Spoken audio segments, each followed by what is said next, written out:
ஆ, ஆ. வகுப்பு நடந்துட்டே இருந்துச்சு. அப்புறம் தொடர்ந்து தொலைபேசி அப்படிங்கய்யா. சரிங்கய்யா. ஆ, ஆ. சும்மா சுருக்கமா பேசுங்க. 2 நிமிஷம் பேசலாம். சரிங்கய்யா. உங்க முகம் தெரியல. தெரியுது பாருங்க. என் முகம் தெரியுது பாருங்க. இல்லைங்களா? தெரியலையா?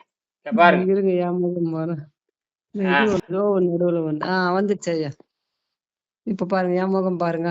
ஆ. நல்லா இருக்கு, நல்லா இருக்கு. தெரியுது.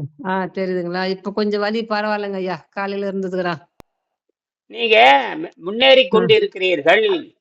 ஆ சரிங்க ஐயா. இது மோஷனும் போயிட்டேன். பாத்ரூம் ம், போயிட்டு வந்தாச்சு. ம், தண்ணி மட்டும் தான் குடிச்சிட்டு இருக்கேன். ம். ம். தண்ணீரை மருந்து மாறி அருந்துகிறேன். எப்படி சொல்றீங்க? ஆ, ஆ. தண்ணீரை தண்ணீரை மருந்து மாறி அருந்துகிறேன். அவ்வளவுதான். இதுதான் எல்லாத்துக்கும் ம். புரியணும். ஆ. ஏன்னா, நம்ம தொடர்ந்து ம். 12 மணி நேரம் பகல்ல தொடர்ந்து 12 மணி நேரம் ம். பகல்ல முடிக்கிறப்போ, நம்ம உடம்பு வந்து தண்ணீரை பயன்படுத்தும். ம். அந்த உராய்வு ஏற்படாமல் இருப்பதற்காகவும், ஏற்கனவே ம். இருக்கிற கழிவை ம். எடுப்பதற்காகவும், பழைய ம். மருந்து, பழைய மருந்துகள், ம். அப்புறம் வேகாத ம். உணவுகள், அப்புறம் உணவுகள். பயன்படாத கொழுப்புகள், பயன்படாத ம். கொழுப்புகள், ம். மற்ற மருந்து மாத்திரைகள் நிறைய இதெல்லாம் கரைத்து எடுப்பதற்குத்தான் ம். இந்த நீரை மருந்து மாதிரி இறந்துடும். ம். கடகடன்னு குடிக்கிறது இயற்கைக்கு எதிரானது. கடகடன்னு குடிக்கிறது ஆமா. இயற்கைக்கு எதிரானது. ம். நம்ம ம். இயற்கையை பார்த்தீங்கன்னா சின்ன அளவு தான். மீறி மீறி பாரு ஒரு 300 ம். ml பிடிக்கும். அவ்வளவுதான். 300 ml, ம். 400 ம். mlக்கு மேல ம். பிடிக்காது. ம். ஆக அது நமக்கு முக்கியம் அல்ல. இறப்பை என்பது முக்கியம் ம். அல்ல. உள்ளே இருக்கிற கழிவை ம். எடுப்பதற்கு தான் கொஞ்சம் கொஞ்சம், கொஞ்சம் கொஞ்சம், கொஞ்சம் கொஞ்சம் குடிச்சு வரும். ம். 2வது ம். உடம்பை நம்ம பயன்படுத்துறோம். ம். அப்ப உராய்வு வராம இருக்கிறதுக்கும், உடல்ல வெப்பம் வராம இருக்கிறதுக்கு நம்ம இந்த தண்ணீரை ம். மருந்து மாதிரி தண்ணி. அருந்திட்டு வரோம். அப்ப உடல்ல வெப்பமே ம். வராது. அப்ப என்ன ஆகும்? அதிகமா ஆமா. வெப்பமா இருந்தாலும் கடுமையான காய்ச்சல், கடுமையான வலிகள், ம். இதெல்லாம் வெப்பத்தினால் ம். வருவது. இதெல்லாம் வந்து உடல்ல உராய்வு ஏற்பட்டு வெப்பத்தினால் வருவது. ம். சரி, இப்ப உங்களுக்கு சரிங்க. அந்த வலியெல்லாம் குறைய குறைய காய்ச்சலே வராது. முந்தியெல்லாம் அடிக்கடி காய்ச்சல் வரும். பரவாயில்லங்க ஐயா. வலியும் காலையில ரொம்ப முடியல. உங்ககிட்ட பேச கூட முடியல. அதுக்கப்புறம் கொஞ்சம் வலிங்கலாம் விட்டுருச்சு. குளிச்ச பிறகு கொஞ்சம் பரவாயில்ல. ம். உங்க வீடியோ தான் பார்த்துட்டு இருந்தேன். யாரோ புற்றுநோய் பத்தி பேசிட்டு இருக்காங்க ஒரு பாப்பா. ஆ. அததான் இப்ப நீங்க பார்த்துட்டு தான் நீங்க லைன்ல வந்துட்டீங்க. ஆமா. சென்னை, சென்னை, ஆமா. சென்னை. ஆ, தெலுங்கு ஆ. பேசுறாங்கன்னுட்டு ஆ, இருந்தாங்க. எல்லாம் ம், ம். மாட்டிக்கிட்டால இறைச்சி திங்கிற கூட்டம் தான். இறைச்சி தின்ற கூட்டம். பால் அதனால திங்கிற தானே கடை. ஐயா வருது அது. இந்த புற்றுநோய் இறைச்சினால வருது. ஆமா. அத பத்தி நான் படிக்கிறேன். அத மாத்த படிக்கிறேன். ம். பரமேஸ்வரி அருமையா செஞ்சிருக்கிறீங்க. உருண்டை அற்புதமா இருக்குது பரமேஸ்வரி. ம். ஐயா ஆனா என்ன சாப்பிடலையா? வேண்டாம், வேண்டாம். அவ தேவைப்படும்போது சாப்பிட்டுக்கலாம். சரிங்க அ ஐயா. அப்ப பாருங்க. 97ஆம் பக்கம் எடுங்க. இப்போ புற்றுநோய் ஏன் வருகிறது? அத பத்தி படிக்கலாம். 97.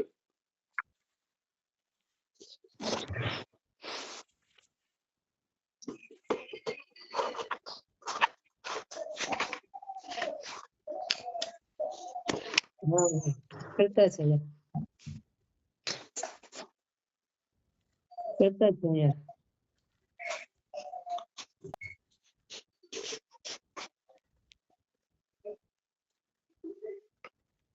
தொண்ணூத்தி ஏழு இடது பக்கம் பாருங்க. எடுத்தாச்சு ஐயா. 97 மேல பாருங்க. பார்த்தாச்சு. பார்த்தாச்சு ஐயா. நம்முடைய நம்முடைய சைவ உடல் நம்முடைய ம். சைவ உடல்னு இருக்கு. ஆமா. இங்க பரமேஸ்வரி மூஞ்சி காட்டுங்க ஒரு நிமிஷம்.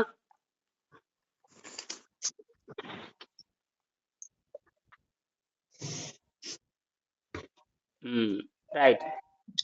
சரி, சரி. நம்முடைய சைவ உடல் படிக்கிறதா படிங்க. நம்முடைய சைவ உடல். நானே ஐயா படிக்கிட்டேன். நீங்க 97 97 97 படிங்க. நம்முடைய சைவ உடல் அப்படியே பொறுமையா படிங்க. நம்முடைய சைவ உடல். நம்முடைய சைவ உடல் மனித உடல் சைவ உணவிற்காக படைக்கப்பட்டிருக்கிறது. ம். நம் பற்கள் சைவ உணவிற்கு தகுந்தபடி அமைக்கப்பட்டுள்ளன. ஆ, சிறிய பற்களும் உறுதியான ஈறுகளும் ஆ, நம்முடைய ஜீரண நீர்கள் ம், சைவ உணவுகளை ஜீரணம் செய்ய தகுந்தபடி அமைந்துள்ளன. ம், பால், மாமிசம், முட்டை ஆகியவைகளே அல்ல. ம், முக்கியமாக நமது குடலின் அமைப்பு சைவ உணவுக்கு மட்டுமே தகுந்தபடி அமைக்கப்பட்டுள்ளன. ம். படிக்கிட்டா? இன்னொருக்கா படிங்க. அதுவே இன்னொருக்கா படிங்க. நம்முடைய சைவ இன்னொருக்கா படிங்க. நம்முடைய நம்முடைய சைவ சைவ உடல் உடல் மனித மனித உடல் உடல் சைவ உணவிற்காக படைக்கப்பட்டிருக்கிறது. ம் நம் பற்கள் சைவ உணவிற்கு தகுந்தபடி அமைக்கப்பட்டுள்ளன. ம் சிறிய பற்களும் உறுதியான ஈறுகளும் நம்முடைய ஜீரண நீர்கள் சைவ உணவுகளை ஜீரணம் செய்ய தகுந்தபடி அமைந்துள்ளன. ம் பால், மாமிசம், முட்டை ஆகியவைகளை அல்ல. ம் முக்கியமாக நம் குடலின் அமைப்பு சைவ உணவுக்கு மட்டுமே தகுந்தபடி தகுந்தபடி அமைக்கப்பட்டுள்ளது. அமைக்கப்பட்டுள்ளது. கீதா, நீங்க படிங்க. கீதா படிங்க அதைவே. ஆமா, படிங்க சார். நம்முடைய சைவ உடல் மனித உடல் சைவ உணவிற்காக படைக்கப்பட்டிருக்கிறது. ம் நம் பற்கள் சைவ உணவிற்கு தகுந்தபடி அமைக்கப்பட்டுள்ளன. ம் சிறிய பற்களும் உறுதியான ஈறுகளும் நம்முடைய ம் ஜீரண நீர்கள் சைவ உணவுகளை ஜீரணம் செய்ய தகுந்தபடி அமைந்துள்ளன. ம் பால், மாமிசம், முட்டை ஆகியவனவே அல்ல. ம் முக்கியமான நமது குடலில் ம் அமைப்பு சைவ உணவுக்கு மட்டுமே தகுந்தபடி அமைக்கப்பட்டுள்ளது. அருமை. சைவத்துக்கு மட்டும்தான் நம்ம உடல் வந்து அமைக்கப்பட்டிருக்கு. நேத்து நேத்து இதே மாதிரி ம். பெங்களூர்ல இருந்து புற்றுநோய்க்கான அறிவுரை கேட்டிருந்தாங்க. ம். இப்போ ம். சென்னையில இருந்து கோபாலகிருஷ்ணன், அவருடைய மாணவர் தான், கோபாலகிருஷ்ணன் என்ற மாணவர். ம். அவரு போய் ம். பரிந்துரைத்திருக்காரு. எங்கிட்ட நேரடியா பயிற்சி பெற்றவங்க. நேரடியா ம். ம். நேரடியா 3 நாள் பயிற்சி பெற்று நடத்துவேன். 3 நாள் ம். ம். இந்தியா பூரா நடத்தியிருக்கேன். தமிழ்நாட்டில் ம். தமிழ்நாட்டில் நடத்தியிருக்கேன். பாண்டிச்சேரி, பெரும்பாலும் தமிழ்நாட்டில் பாண்டிச்சேரி நடத்துவேன். சரி. ம். அப்போ அவங்க நடத்தினேன். அப்போ அவங்க ம். வந்து அவரு போய் சொல்லியிருக்காரு இன்னைக்கு. அவர் பக்கத்து ம். வீடான்னு தெரியுது. சென்னையில அவர் இருக்காரு. ம். அரக்கோணமா எங்கேயோ அரக்கோணம்னு நினைக்கிறேன். சரி. இப்ப ம். அவர் தான் சொல்லியிருக்காரு. அவர் கட்டி வந்தேன்னு பயந்துட்டாங்க. கட்டி ம். தேவையில்லாம வரக்கூடாது இல்லையா? கட்டி ஆமா. ம். அது ம். அது அது புற்றுநோய் கட்டியா அல்லது வேற கட்டியா, அது ம். எதுவா இருக்கட்டும், முதல்ல எதற்கங்க கட்டி வரணும் இல்லையா? ம். ம். ஏன் வயிற்று வலி வரணும்? ஏன் மூட்டு வலி வரணும்? ஏன் அங்க கட்டி வரணும்? ம். இதெல்லாம் இருக்கு இல்லையா? ம். ம். ஏன் புண்ணு வரணும்? ம். அப்போ நமக்கு அந்த கழிவுகள் தான் அந்த நாம சாப்பிட்ட உணவு. அதாவது சைவ உணவு, ம். அசைவ உணவு, ம். ம். தின்னுக்கிட்டே இருக்கிற உணர்வு, பசி இருந்தாலும் ம். திங்கிறது, பசிச்சா நினைச்சபடி திங்கிறது, எனக்கு தான் குடல் இருக்குது இல்ல, எனக்கு தான் பல்லு இருக்குது ம். இல்ல, எனக்கு தான் செரிமானம் ஆகுது இல்ல ம். அப்படின்னு ஆணவத்துல திங்கிறது. ஆணவத்துல ம். திங்கிறதா? பணம் இருக்குது இல்லையா? நல்ல பணம் சம்பாதிக்கிறேன், மாசம் 50,000 சம்பாதிக்கிறேன், மாசம் 30,000 சம்பாதிக்கிறேன். பிச்சைக்காரில இருந்து பணக்கார வரை இதைத்தான் நினைக்கிறான். பிச்சைக்காரில இருந்து பரதேசி வரைக்கும் இதுதான் நினைக்கிறான். ம். எனக்கு இறைவன் கொடுத்திருக்கிறான். அப்படி ஒரு சில பேர் எனக்கு இறைவன் அப்படி ஒரு புடுங்கிகளா இருக்காங்க. இறைவன் கொடுத்திருக்கிற உணவை சாப்பிட்டு போட்டு இப்ப சாவு, நோய் வந்து சாவு. ம். ஐயா, நான் கூட டேஸ்டா இருந்தா 4 டைம் கூட சாப்பிடுவேன் ஐயா முன்னெல்லாம். இது ஆமா. அப்ப சுவையாக இருந்தால், சுவைங்கிறது 5ஆம் அறிவு. சுவைங்கிறது ம். 5ஆம் அறிவு. 5ஆம் அறிவு வேலை. அப்புறம் நீங்க வந்து 6ஆம் அறிவு நீங்க பயன்படுத்தலாம். சுவை என்பது 5ஆம் அறிவு. அதுக்கப்புறம் 6ஆம் அறிவு ம். பகுத்தறிவு இருக்குது. அப்ப சுவையை கேள்வி கேட்கணுமே இல்லையா? ம். அப்ப சுவையை கேள்வி கேட்காம, இயற்கையை கேள்வி கேட்காம, இப்ப கண்ணு பார்க்க இருக்குது, மிளகா பொடி கண்ணு தூக்கி போட்டுக்கலாம் பார்க்கலாம். கண்ணு பார்க்க இருக்குது, சரியா? மிளகா பொடி கண்ணுல போட்டா என்ன ஆகும்? ம். கண்ணு காது கேட்க இருக்குது, ஆசிட் எடுத்து ஊத்துக்கலாம் பார்க்கல காதுக்குள்ள. ம். வெந்து மூக்கு போயிருக்கு. சுவாசத்துக்கு இருக்குது, மூக்கு சுவாசத்துக்குள்ள இருக்குது. நேர கரிப்புகை மூக்குல விடுங்களாம் பாக்குறேன்.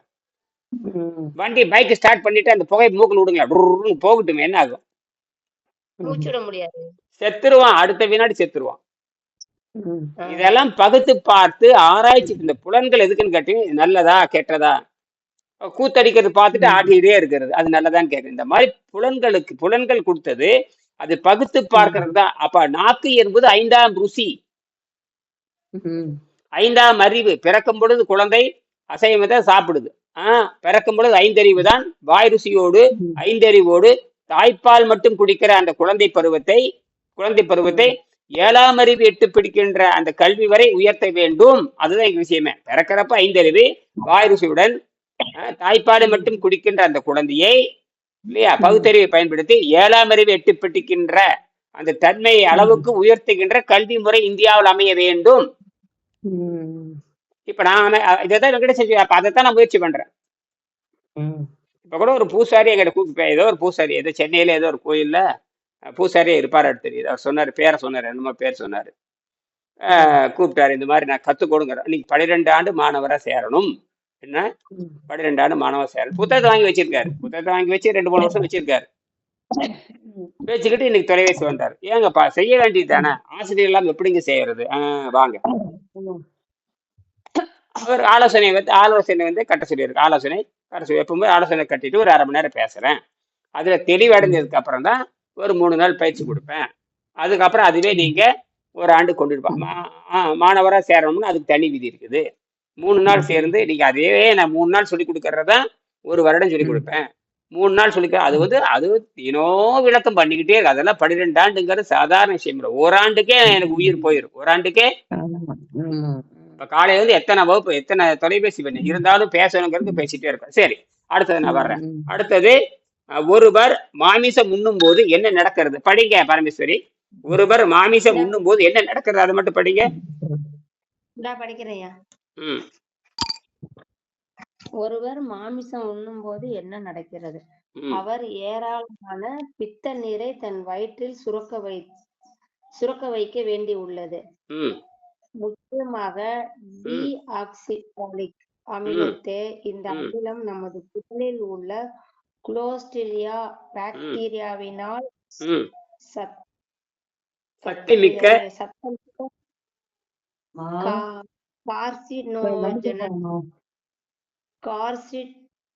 கார்சினோஜென்ஸ் ஆக மாற்றப்படுகின்றன.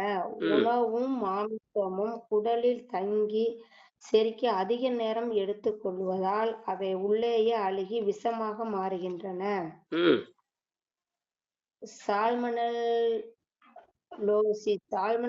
சால்மனெல்லோசிஸ் தீர்ப்பதற்கு கடினமான நோயாக மாறி வருகிறது. பிராணிகளுக்கு தொடர்ந்து மருந்துகளை கொடுப்பதால் அவைகளில் மருந்துகளை எதிர்க்கக்கூடிய சால்மனெல்லா பாக்டீரியா உற்பத்தியாகி விடுகிறது. நீங்க படிங்க கீதாமா, நீங்க படிங்க. ஒரு நிமிஷம் இருங்க ஐயா, லைட் போட்டு வரேன் ஐயா, இருட்டா இருக்கு, அதை வர இருங்க. ஒருவர் மாமிசம் உண்ணும் பொழுது என்ன நடக்கிறது? அவர் ஏராளமான பித்த நீரை தன் வயிற்றில் சுரக்க வைக்க வேண்டி உள்ளது. முக்கியமாக டீஆக்சாலிக் ஆசிட், அதான் வந்து பித்த நீர், கொடூரமான விஷநீர். டீஆக்சாலிக் ஆசிட், இதை பேர் அனபாக்டீரியான்னு சொல்லுவாங்க. இது ஒரு வகையான சரி கொடுமையான விஷநீர். டீஆக்சாலிக் அமிலத்தை, இந்த அமிலம் நமது குடலில் உள்ள குளோஸ்ட்ரிடியா பாக்டீரியாவினால் சக்தி மிக்க கார்சினோஜென்ஸ் ஆக மாற்றப்படுகிறது. ஆக இந்த டீஆக்சாலிக் ஆசிட் என்ன ஆகுதுன்னா, உள்ள வந்து குளோஸ்ட்ரிடியா பாக்டீரியா இருக்குது. அந்த பாக்டீரியா என்ன பண்ணுதுன்னா, சக்தி மிக்க படுபயங்கரமான விஷம் மிக்க சக்தி மிக்க வீரியம் மிக்க ஒரு கடுமையான விஷத்தை உற்பத்தி பண்ணுது. அதுக்கு தான் பேரு கார்சினோஜென்ஸ் பேரு. அந்த கார்சினோஜென்ஸ் தான் கொடூர புற்றுநோய் காரணம். சரி, ஆக மாற்றப்படுகின்றன. உணவும் பாருங்க அப்ப மாற்றப்படுகிறது. அப்ப முதல்ல வந்து டீஆக்சாலிக் ஆசிட் அமிலத்தை நிறைய சுரக்குது. அது குளோஸ்ட்ரிடியா பாக்டீரியா ஒரு பாக்டீரியா இருக்குது. அந்த பாக்டீரியா என்ன பண்ணுது, சக்தி மிக்க கொடூரம், அது மருந்துகளை எதிர்க்கக்கூடிய என்ன புரியுது, மருந்துகளை எதிர்க்கக்கூடிய கார்சினோஜென்ஸ் ஆக மாற்றப்படுகிறது. உணவும் மாமிசமும் குடலில் தங்கி செரிக்க அதிக நேரம் எடுத்துக்கொள்வதால் அவை உள்ளே அழுகி விஷமாக மாற்றப்படுகின்றன. சால்மோனோசிஸ் தீர்ப்பதற்கு சால்மினோலெல்லோ அப்படின்னு ஒரு கிருமி, அது ஒரு வகை நீர், கொடூர நீர். சால்மினோலெல்லோங்கிறது ஒரு நீர், புரியுதுங்களா? சால்மோனோசிஸ், அது சால்மோனோசிஸ். சரி, அதை தீர்ப்பதற்கு அந்த சால்மோனோசிஸ்ங்கிற அந்த தீர்ப்பதற்கு, எதை தீர்ப்பதற்கு, அந்த சால்மோனோசிஸ் அப்படிங்கிற தீர்ப்பதற்கு கடினமாக நோயாக மாறுகிறது. அது என்ன பண்ணுதுன்னா, அதை தீர்க்கணும்னா நோயை உண்டாக்குது. தீர்க்கணும்னு வெளியே போறது இல்லை, ஒன்னும் மனசுல வந்துடணும் அல்லது வாந்தில வந்தா பரவாயில்ல, அது தீர்ப்பதற்கு என்னவா மாறுது, நோயா மாறுது. அதுதான். அப்ப இதுதான் ரொம்ப முக்கியமானது. சால்மோனோசிஸ் பாக்டீரியா தான் ரொம்ப முக்கியமானது. சரி, இப்ப அது கீழே நான் படிக்கிறேன். ஆக இந்த சால்மோனோசில்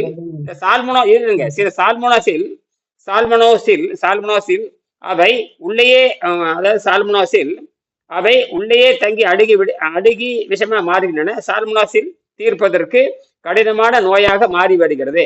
பிராணிகளுக்கு தொடர்ந்து மருந்துகளை கொடுப்பதால் அந்த மாதிரி நோயால் பாதிக்கப்பட்ட பிராணிகள் இருக்குது இல்லையா, இந்த சால்மோனல்லில் அந்த சாப்பிடக்கூடிய அந்த விலங்குகள் அந்த மருந்து கொடுக்கும் பொழுது என்ன ஆகுதுன்னு கேட்டீங்கன்னா, அந்த சால்மோனல் அந்த நீர் அந்த சால்மோனல் தீர்ப்பு அந்த அந்த நீரை எதிர்த்து இவங்க மருந்து கொடுக்குறாங்க. அந்த இறைச்சி சாப்பிடுறது மற்ற எது சைவம் ஏதோ ஒன்று வச்சுக்கலாமே, அந்த சால்மோனல் பாக்டீரியா கண்டுபிடிச்சிருவாங்க. அதை எதிர்ப்பதற்கு மருந்து கொடுத்தா அது என்ன பண்ணுதுன்னா, அது என்ன பண்ணுதுன்னு பாருங்க. அதான் முக்கியமானது. என்ன பண்ணுது அப்படின்னா, பிராணிகளுக்கு தொடர்ந்து மருந்துகளை கொடுப்பதா தொடர்ந்து அதை தீர்ப்பதற்கு இது ஏதோ சாப்பிடுது, இறைச்சி சாப்பிடுது, இதை சாப்பிடுது. அப்ப இந்த சால்மோனல் பாக்டீரியா உருவாகிறது. அப்ப அதை கொலை செய்யணும் இல்லையா? கொலை செய்யறதுக்கு மருந்து கொடுத்தா அது என்னவாகுதுன்னா, கொடுப்பதால் அவைகளில் மருந்துகளை எதிர்க்கக்கூடிய சால்மோனல்லோ பாக்டீரியா உற்பத்தி ஆகிவிடுதுங்கண்ணே. அந்த சால்மோனல்லா என்னவா சும்மா இருந்த நீர் உயிர் பொருளா மாறுது. அந்த சால்மோனல் அப்படிங்கிற நீர் உயிரா இருந்து தொடர்ந்து மருந்து கொடுக்க கொடுக்க அது உயிர் பொருளாக மாறி விடுகிறது. என்ன ஆகுதுன்னா உயிர் பொருளா மாறுகிறது. அப்ப சால்மோனல் சால்மோனாசிஸ் ரெண்டு ஒண்ணுதான். இந்த சால்மோனல் உண்டாயிடுச்சுனால அந்த அந்த விஷத்தை எடுக்கணும். ஆனா அந்த விஷம் வெளியே போகாது. விஷம்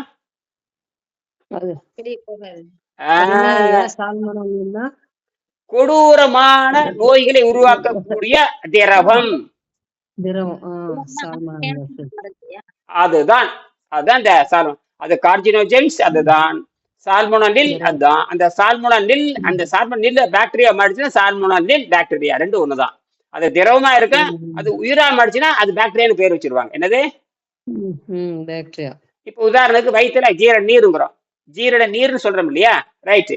அந்த ஜீரண நீர் வந்து அதிகமா சுரந்து ஓட்டையாயிடுச்சுன்னா அதுக்கு என்ன என்ன அதுக்கு என்ன தெரியுமா பார்த்தோம்? உள்ள வந்து பாத்தீங்கன்னா ஒரு கிருமி உற்பத்தி ஆகும். அது ஹெலிகாப்டர் பைலரிங்கிற ஒரு கிருமி உண்டாயிரும். அதாவது ஜீரண நீர் சுரந்துகிட்டே இருந்ததுன்னா அது ஹெலிகாப்டர் பைலோரின்னு ஒரு கிருமி உண்டா. அதுதான் குடல் புற்றுநோய்க்கு காரணம். ஜீரண நீர் சுரந்து கொண்டே இருந்தால் என்னது சுரந்து கொண்டே இருந்தா ஜீரண நீர் நம்ம பாடத்துல படிப்போம். ஹைட்ரோகுளோரிக் ஆசிட்னு படிப்போம். அதுதான் ஹைட்ரோகுளோரிக் ஆசிட். தமிழ்ல பசி நீர். நீ எப்ப பாட்டு போட்டே இருந்தீங்கன்னு வச்சுங்க அது சுரந்துகிட்டே இருக்கும். என்னது சுரந்துகிட்டே இருக்கும். சுரக்கிறப்ப என்னாக அந்த சுரக்க என்ன உண்டாகுன்னு கேட்டீங்கன்னா அந்த ஹெலிகாப்டர் பைலேரி அதன் பேரு ஹெலிகாப்டர் பைலேரின்னு ஒரு கிருமி உண்டாகுது. அது ஒரு புளிப்புத்தன்மையான கொடூர விஷத்தன்மையுடைய புளிப்புத்தன்மையான கொடூர புளிப்பு. என்னது எலுமிச்சம்பழ புளிப்பு நல்லது. அது எலுமிச்சம்பழத்தை கூட தண்ணீர் கலந்து குடிக்கிறேன். எலுமிச்சம்பழம் சாப்பிட்டா ஒண்ணும் பண்ணாது. எலுமிச்சம்பழத்தை தண்ணியில முடிஞ்சு ஒரு 1/2 நிமிஷம் படிக்கிறேன். 200 ml தண்ணியில 100 ml எலுமிச்சஞ்சாறு ஒண்ணும் பண்ணாது. நான் கூட 2 லிட்டர் செஞ்சு வச்சிருக்கிறேன். அது எலுமிச்சஞ்சாறு தண்ணீர் கலந்து குடிக்க போறோம். அது புளிப்பே அது காரமாக மாறி உள்ள இருக்கிற கிருமிகளை கொண்டு ஓடும்.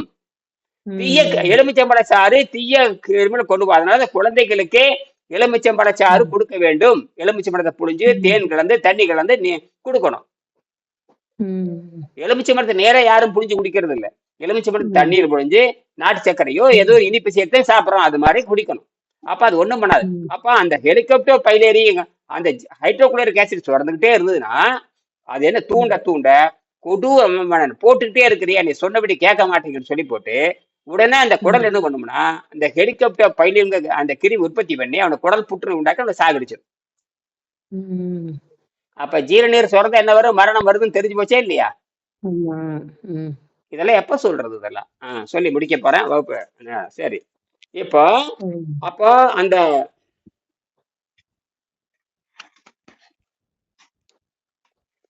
சரி பிராணிகளுக்கு தொடர்ந்து கொடுப்பதால் அவைகளில் மருந்துகளை எதிர்க்கக்கூடிய சால்மோனெல்லோ பாக்டீரியா உற்பத்தி ஆகி விடுகிறது. அப்ப சால்மோனெல்லோ அந்த நீர் ரன் ஆகி போச்சுன்னா சால்மோனெல்லோ பாக்டீரியாவா மாறுது. சும்மா இருந்த சங்கு என்னவாகி போச்சுன்னா கொலை செய்யற சங்கா மாறிடுது. சும்மா இருந்த சங்கு சொன்னா பாருங்க. சும்மா இருந்த சங்க ஊதி கெடுத்த ஆண்டி. சும்மா இருந்த சங்க ஊதி கெடுத்த ஆண்டி சொல்றாங்களே இல்லையா? அந்த காலத்துல அப்படிதான். சும்மா இருக்க சங்க ஊதி பார்த்தா நம்ம உடனே ரகலையை சண்டை போட்டு இந்த மாதிரி போர் நடக்கிறப்போ சங்கு ஊதுனா போர் தொடங்கணும், சங்கு ஊதுனா போர் நிறுத்தணும். இந்த மாதிரி நடக்கும் அந்த குறிப்பிட்ட நேரத்துல. இவன் தெரியாதனமா ஊதி பார்த்தா சண்டை மூண்டுருச்சு. சண்டை போட்டு இந்த மாதிரி சும்மா இருந்த சங்க ஊதி கெடுத்த ஆண்டிக்கிற மாதிரி வயிறு அமையா இருக்கிறப்ப எதுவும் போடக்கூடாது. வயிறு அமையா இருக்கிறப்ப ஏன்னா அப்ப சுத்தமான ரத்தத்தில் பசி தாகம் என்பது பசி தாகம் எடுக்காது. அதுதான் ரத்த சுத்தம் பண்ண. அதுக்கு தான் வந்து நிதானமா பொறுமையா சொல்லு. இது வந்து பல ஆயிரம் ஆண்டு இருந்த பழக்கத்தை 2000 ஆண்டு இடைவெளி, எத்தனை ஆண்டு? ம். அப்ப 2000 அடிப்ப ஆண்டு இடைவெளி. 2000 ஆண்டு இடைவெளிக்கு அப்புறம் தான் வெங்கடேசனுங்கிற விஞ்ஞானி 30 ஆண்டுக்கு முன்ன கண்டுபிடி. இப்ப நான் வந்து 30 வருஷமா கத்திக்கிட்டு இருக்கேன். நான் ஒருத்தன் தான் கத்திக்கிட்டு கிடக்குறேன். ம். ஆமா இரவு நேரங்காலமே எனக்கு கிடையாது. இன்னைக்கு காலையில 2:30 மணிக்கு எந்திரிச்சேன். ம். 2:30 மணிக்கு எந்திரிச்சு 5:30 வரைக்கும் வேலை செஞ்சுட்டு மறுபடியும் ஒரு 1/2 மணி நேரம் ஓய்வுக்கு போனேன். 1/2 மணி நேரம், அதுக்குள்ள 1 மணி நேரம் லேசா தூங்கினேன். அதுக்கப்புறம் மறுபடியும் 7 மணிக்கு வகுப்பு எடுத்தாச்சு. அப்புறம் வரவங்களுக்கு பேச்சு, அப்புறம் பேசுனது, அப்புறம் அந்த நம்ம வந்து அணுக்கரு நலிந்த விசை ஆராய்ச்சி பண்றது. இன்னைக்கு நிறைய வீடியோ போட்டே இருக்கு. அதெல்லாம் இப்ப அந்த அந்த இப்ப நான் கண்டுபிடிச்சிருக்கிற அந்த மின்கலத்தை வந்து என்ன பண்ணணும், அது தொடர்ந்து ஆராய்ச்சி பண்ணி அது எத்தனை பண்பு இருக்குது. அடேங்க ஒரு சாதாரண அந்த நடராஜ் ரூல் பென்சிலு அணுக்கு ஒரு விஷயம் மாறி இருக்குங்கிறது எவ்வளோ பெரிய விஷயம். மிகப்பெரிய நோபல் பரிசு பெற்ற விஞ்ஞானிகளை திரும்பி பார்க்கறத நம்ம பண்ணக்கூடிய ஆராய்ச்சி. ₹1 செலவுல உலக புகழ் பெற்ற நோபல் பரிசு விஞ்ஞானிகள் திரும்பி பார்க்க போற காலம் நெருங்கி விட்டது. ம். அதை பாருங்க, அப்படியே எரிஞ்சிட்டே இருக்கு பாருங்க. கிட்டத்தட்ட 4 மாசம் 4 மாசம் எரியும். ம். ஆனா சாதாரண 2 பேட்டரியில ஒரு ஒயர் எடுத்து எல்இடி எரி வச்சோம்னா, ஒரு விளக்கு எரி வச்சோம்னா பயங்கர சூடாயிரும். 24 மணி நேரம் எரிஞ்சதுன்னா பயங்கர சூடாயி பேட்டரி செத்து போயிடும். பேட்டரி ம். செத்து போயிடும். இது சாகாது. ஏன்னா இதுக்கு வந்து யார் உணவு கொடுக்குறாங்கன்னா, யார் எனர்ஜி கொடுக்குறாங்கன்னா, காற்றில் இருக்கிற நைட்ரஜன் தான் உள்ள போகுது. காற்று இருக்கிற நைட்ரஜன் நியூட்ரான்ங்கிற ஒரு எனர்ஜி. நம்ம உடம்புலயும் நியூட்ரான் எனர்ஜி. நம்ம உடம்புலயும் தினம் நம்ம உடம்புல வந்து பல கோடிக்கணக்கான நியூட்ரான் துகள் உள்ள போயிட்டே இருக்கு. நியூட்ரான் நம்ம உடம்புல கோடிக்கணக்கான கதிர்வீச்சு போயிட்டே இருக்குது. நம்ம உடம்புல எலக்ட்ரான் போயிட்டே இருக்குது. நம்ம உடம்புல நியூட்ரான் போயிட்டே இருக்குது. நம்ம உடம்புல புரோட்டான், காத்துல அப்படியே மின்காந்த அலை போயிட்டே இருக்கு. அதெல்லாம் உடம்பு உறிஞ்சிக்கிட்டே இருக்கும். என்னது ம். உறிஞ்சிக்கிட்டே இருக்கு. நிறைவு செய்யப்போ இதெல்லாம் யாருக்கும் சொல்ல மாட்டானுங்க. ஏன்னா நன்கு சுத்தமாகின்ற, ஏன்னா மனிதன் சாகக்கூடாதுங்கிறத இந்த உடம்பை கண்டுபிடிச்சது யாருக்கு? இயற்கை கண்டுபிடிச்சதுங்க. என்னது? இயற்கை கண்டுபிடிச்சது. மருத்துவர்கள் கண்டுபிடிச்சது இல்ல, எமன்கள் கண்டுபிடிச்சது கிடையாது. இவன் நினைச்சிட்டு இருக்கிறான் இந்த முண்டங்கள், ஐரோப்பிய முண்டங்கள் தப்பா நினைச்சு இவங்க உடம்பை இவன் கண்டுபிடிச்ச மாதிரி நினைச்சிட்டு இருக்கிறான். உடம்பை இவன் கண்டுபிடிச்ச மாதிரி. ஏன் பிறக்கிறப்ப 9 அறிவு நம்ம கொடுத்துருக்க வேண்டியதானே? ஏன் பிறக்கிறப்ப 5 அறிவு கொடுக்கணும்? அது அப்புறம் பெருசா 6ஆம் அறிவு வளர்கிறது. அறிவு வருதான்னு அறிவு வந்துருச்சுன்னு கேட்கறானே இல்லையா? ஏன் பிறக்கிறப்ப குழந்தை கேட்கறது இல்ல? ஏன் 15 வயசு ஆனதுக்கு அப்புறம் கேட்கறீங்க? ஏன் பிறந்த குழந்தை பார்த்து கேட்கறது இல்ல? ஏன் 5 அப்பதான் அறிவு வருது. அப்ப அறிவு வருதுன்னா அந்த ருசியை கேள்வி கேட்கணும். ருசியை கேட்கணும். அப்ப நீங்க நீருங்கிறத உணவு. உலகத்தில் முதல் உணவே நீர் தான். உலகத்துல உணவுதான் நீர். அது சுத்தப்படுது. இன்னைக்கும் பாரு, எல்லா மதங்களும் சுத்தப்படுது. அப்படி தண்ணி தெளிச்சு சுத்தமாயிருங்கிற ஏமாத்து பெயர் வழிகள். புரியுதா? தண்ணீரை மருந்தாக அருந்த வேண்டும். தொடர்ந்து எந்த அளவுக்கு உடம்பை பயன்படுத்துறீங்களோ, எந்த அளவுக்கு உடம்பு அசைக்கிறீங்களோ, எந்த அளவுக்கு கருவி சூடாகுதோ அந்த அளவுக்கு எண்ணெய் ஊத்தி ஆகணும். எந்த இடத்துக்கு டக்கு டக்கு டக்கு டக்கு டக்கு டக்குன்னு ஓட்டுறீங்களா? ஓடு போல சத்தம் வருதா இல்லையா? அப்ப எண்ணெய் போடுறீங்களா இல்லையா? போட்ட சத்தம் குறையுதா இல்லையா? இன்ஜின் ஓட்டிட்டு எண்ணெய் போடாம இருந்து என்ன ஆகும்? சூடாயி நின்று போயிடும். சூடாயி பெட்ரோலும் சூடாயிரும். ஆயில் போட்டாம வண்டி ஓட்டினா என்ன ஆகும்? அப்ப என்ன ஆகும்? உள்ள இருக்கல பிஸ்டன்கள் பிடிச்சா கப்புன்னு நின்று போயிடும். என்னது? பிஸ்டன் பிடிச்சிருச்சும்பா. ஏன்னா ஆயில் போடல. பெட்ரோல் வேற, அந்த வடுவடுப்பு போடுற ஆயில் வேற. பெட்ரோலுங்கிறது எரிபொருள், ஆயிலுங்கிறது வடுவடுப்பு. ஆயில் போடாம எந்த வண்டி நகராது. ஆயில் போடாம ஆயில் போட்டாங்கன்னா அல்லது கிரீஸ் வைப்பாங்க. கிரீஸும் ஒண்ணுதான், ஆயிலும் ஒண்ணுதான். சில இடத்துல கிரீஸ் போடுவாங்க, சில இடத்துல ஆயில் போடுவாங்க. புரியுதா? இன்ஜின் ஆயில், அது பேர் இன்ஜின் ஆயில்னு பேரு. இன்ஜின் ஆயில் வேற, இன்ஜின் பெட்ரோல் வேற. பெட்ரோல் என்பது அது புகை போய் டயல் வெளியே போயிட்டு இருக்கு. இன்ஜின் ஆயிலுக்கு இன்ஜினுக்குள்ள இருந்துகிட்டே இருக்கு. இன்ஜினுக்குள்ள அந்த பள்ளி சக்கரத்துல போயிட்டே இருக்கு. அந்த கீர் ஆயில், கீர் ஆயில் மாதிரி ரொம்ப முக்கியம். அந்த கீர் ஆயில் உள்ள ஊத்திடுவான். ஆனா கரம்புற நெரிச்சு அப்படியே சூடாய் வெடிச்சு போயிடும். அதுக்கு அத்தனை லிட்டரு, கிட்டத்தட்ட 15 லிட்டர் 20 லிட்டர் இன்ஜின் ஆயில் ஊத்துவானுங்க. அந்த கரம்புற ஒரு சத்தமே வராம கூல வண்டி போறப்ப எந்த சத்தம் வராது அவ்வளவு இன்ஜின் அந்த கீர் பாக்ஸ் ஆயில் விடுவாங்க. அவ்வளவு இது மாதிரி எவ்வளவோ இருக்கு. அதே மாதிரிதான் நீங்க என்ன பண்றீங்க? ஆணவத்துல நீங்க என்ன பண்றீங்க? தின்னு போட்டு ஆணவத்துல படு தூங்குறது. நல்லா மூக்க பொடிச்சு திரு போட்டு வயிறு நம்பி கிர்ன்னு ரத்தம் பூரா அழுக்காயிரும். அப்ப சூடாகி எல்லா நோய் வரும். என்னது? எல்லா நோயும் வருது. இதான் நிறைவு செய்யறேன். மறுபடியும் இரவு நாம ஒரு 7:30 மணிக்கு நம்ம பேசுவோம். அந்த பாக்டீரியா உற்பத்தி ஆகி விடுகிறது. அது கீழே நாம எல்லாம் படிச்சுட்டு வாங்க. இதை மட்டும் அந்த 97, 98 அது முடிகிற வரைக்கும் படிங்க. சரியா? சரிங்க ஐயா. படிச்சுட்டு வாங்க. நம்ம இரவு மறுபடியும் இதை பத்தி பேசுவோம். நன்றி, வணக்கம். ஐயா டயர்டா இருந்ததுன்னா அந்த உருண்டை சாப்பிட்டுக்கவா? யோசனை பண்ணுங்க. முடியலன்னா போடுங்க. அதுவே நினைச்சிட்டு இருக்காதீங்க. அதவே சரிங்க ஐயா. முடிஞ்ச அளவுக்கு 6 மணிக்கு கொண்டு போங்க. முடிஞ்ச அளவுக்கு ஒண்ணும் ஆகாது. உயிர் போகாது. உயிரெல்லாம் சரிங்க. அது போலன்னா 2 போட்டுக்குங்க. வேணா கூட ஒண்ணு போட்டுக்க. ஒண்ணும் பண்ணாது. இப்ப வேணா 1 போட்டுக்குங்க. அப்ப அந்த இப்ப அரைச்சி வச்சங்காட்டி அது சாப்பிடலான்னு சொல்றது சரிதான். ஆனால் அந்த எண்ணெய் அதுல வரக்கூடாது. முடியாத கூட எடுத்து போடுங்க. ட்ரெயின் என்ன டயர்டு? மயக்கமா இருக்குதா? கிறுகிறுப்பா இருக்கா? சோர்வா இருக்குதா? நடக்க முடியலையா? இல்ல அது ஒண்ணும் தெரியல. கொஞ்சம் டயர்டா இருக்குது. ஆமா, உள்ள விஷம் இருக்குல்ல. விஷம் போனா தானே சுறுசுறுப்பாகும். அப்பையா அப்ப தண்ணியே குடிச்சிட்டு இருக்கேன் ஐயா. நம்ம தண்ணீரை மருந்துமாக அருந்து. தண்ணீர் எப்படி அருந்துறீங்க? இப்படித்தான் சொல்லணும். இனிமேல் தண்ணி குடிக்கணும்னு சொல்லக்கூடாது. தண்ணீரை மருந்து மாதிரி அருந்து. இனிமேல் சொல்லும் பொழுது தண்ணீரை மருந்து மாதிரி அருந்தி வருகிறேன்னு சொல்லுங்க. சொல்லுங்க சொல்லுங்க.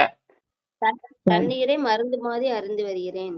ஏனென்றால் உடம்பு என்பது உராய்வை குறைப்பதற்காகவும் கழிவை வெளியேற்றுவதற்காகவும் தண்ணீரை மருந்து மாதிரி குடிக்கிறேன். இப்படிதான் சொல்லணும்.